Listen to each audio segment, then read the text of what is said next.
Alright, welcome back. Hope everyone's having a lovely day, a lovely night wherever you're from. And real quick before we get started, as always, I want to give a lovely shout out to the channel members on this channel. So thank you so much to these lovely commanders here that you see on screen.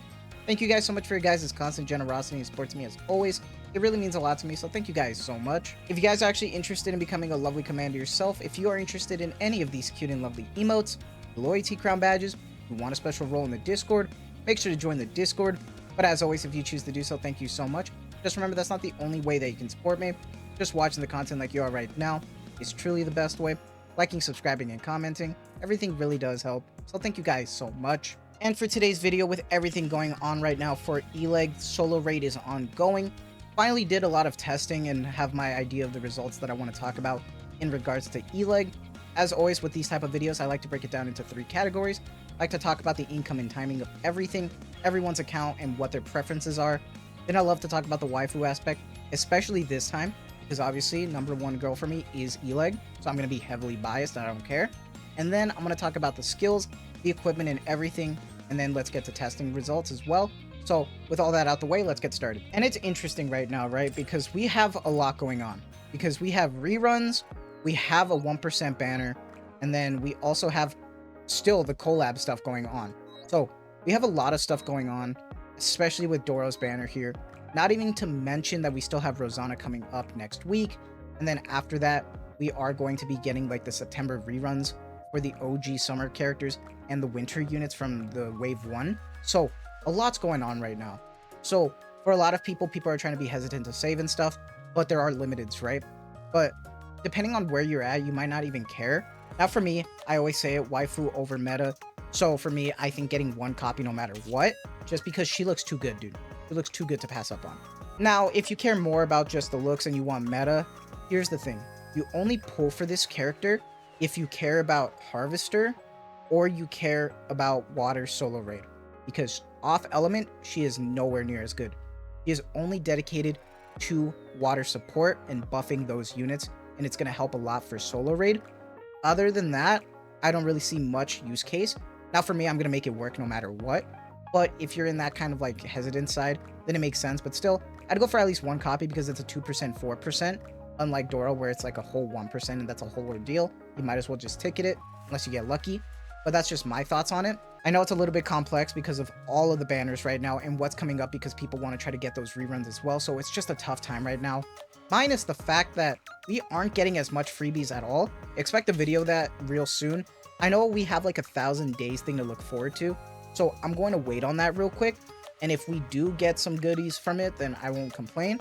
And if we don't, if we just get like a multi and that's it, I'm going to make a video about it because we are clearly going less free to play and getting more limited banners because it's been crazy. That being said, you know what else is crazy is how good Elegg looks. You've already seen the MLB wallpaper. The MLB wallpaper is absolutely insane. I love how she looks and she rocks it, dude. She does like insane looks, man. The boom tattoo, the Crocs, the belly, the booba, the armpit, I'm telling you, the thigh line. You could play boom with the titties. I'm just saying it's a win-win no matter what. She looks too good. This is probably my best summer event just because of Elegg. I don't care. The shooting pose looks good. You get good JPS. You get that tattoo on her thigh saying boom. Looks so fine, bro. I'm telling you. It's such a shame we didn't get the sex bond story. I'm just saying. It's a shame, but it's okay. I'm willing to put up with it because she looks too good. We need more, though. But even her chibi is rocking it. Insane. Fan service across the board this summer. They did a phenomenal job with it. Tuve looks good. Senti looks good. Obviously, the old rerun, like, summer skins look great. They're doing a fantastic job. So, for fan service alone, she is an S-tier unit. But when we're talking about her skills, this is a little bit different, right? So, for me, I've obviously maxed her out. I'm out of doll materials. I'm literally out. I got screwed over with Tuve and then Doro, so I'm screwed. I want to max her out because of waifu, so I'm waiting on that before I go back to other treasures. So we'll see, but right now I'm at SR level 5 doll, OL level 5 gear on everything. Honestly, I wouldn't really care that much because she doesn't dish out as much damage. Now, I just did it no matter what. But when we're talking about the skill specifically, honestly, your best bet is going 777. But if you aren't bursting with her, go 774. However, I feel like for me personally, based on my testing results, I really saw a good difference in it with bursting with her. So I would actually go 777. And honestly, at 7 for skill 1, it's around 31%. When you get to level 10, you get to 35%. So around like a 3 to 4% increase for the amount of materials. I don't really see that as worth it. However, for me, you know, I just obviously maxed out no matter what. But in my opinion, I think her biggest important thing here is her skill 1, because it's insane. How much she brings to help the team with her skill 1 is so important. So overall, I feel like 777 is a sweet spot like most units at this point with how they're just kind of being built. If you don't really want to burst with Elegg at all, just make sure you keep this at 4. Other than that though, let's talk about her equipment, because my equipment for her could be better. I have a good amount of elemental lines. I actually got a black line elemental line, which is great. So I have 4 elemental lines. Unfortunately, I do not have like any attack, and I kind of got screwed on the other lines, so I need to fix them. But as usual, she's kind of basic.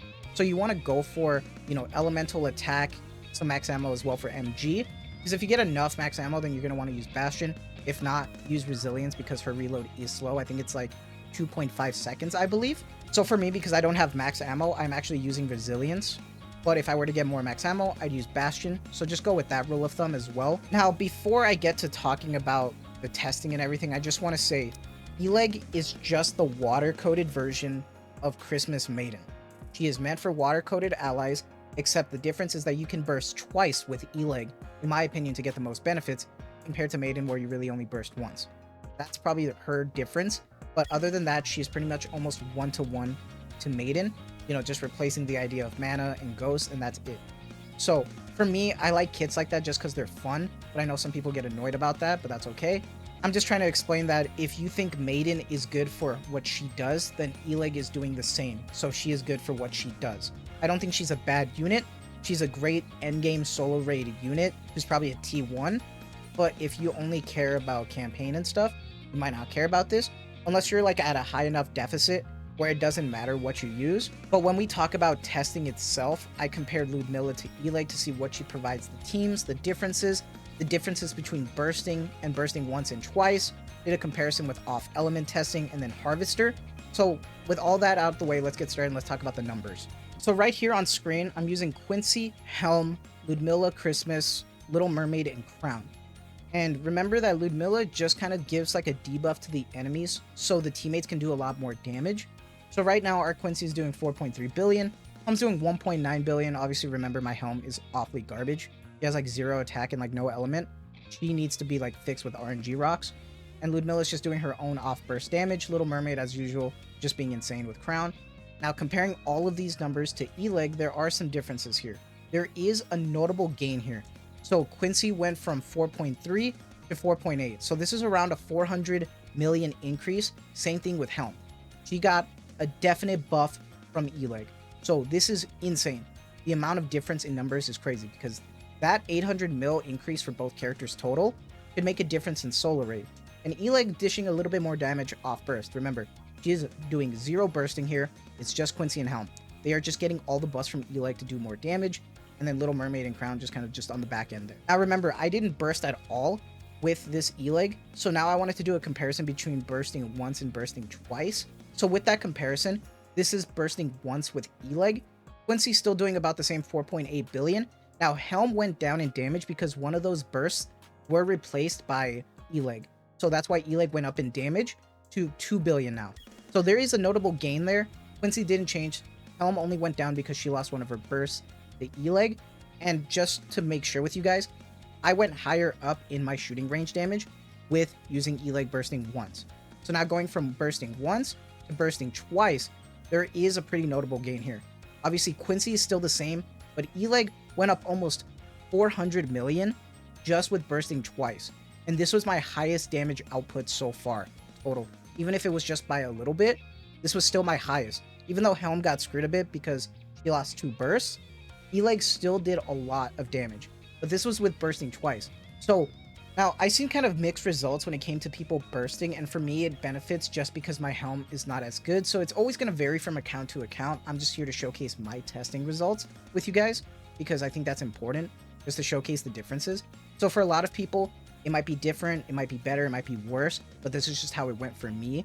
And it kind of made sense. It just kind of kept going up and up and up with the burst. So for me, that kind of tracks. But then this is where it kind of all goes downhill. This is testing off element. This is on fire. And obviously Quincy's doing great. Even Helm's doing great. And now here's the thing.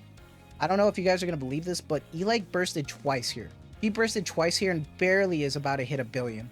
Compared to Helm, where she was just like around like almost 1.5 billion.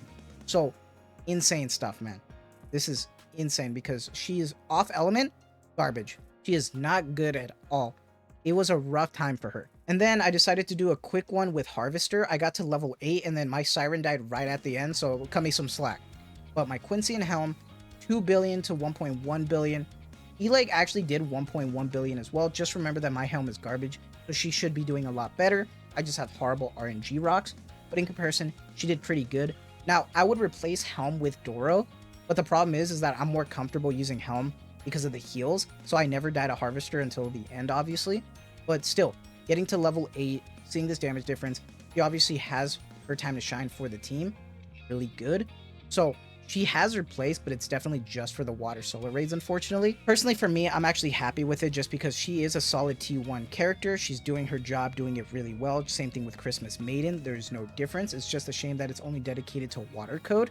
Dorothy is just a solid DPS overall, especially to water code. So I cannot wait to see how the solar raid teams end up going. But I think that is going to be it from me. Let me know what your guys' thoughts are on everything. Did you manage to pull for the character? What's your guys' thoughts on the testing for everything? Are you saving for the reruns? Let me know. Overall, I'm personally really happy for it, but honestly biased because I really love Elegg. So no matter what, I'm going to say she's a good unit. So fight me on that. But that being said, that is going to be it for me. So I hope you guys have a lovely day, lovely night wherever you're from. And as always, thank you so much for the constant support. Take care and have a good one.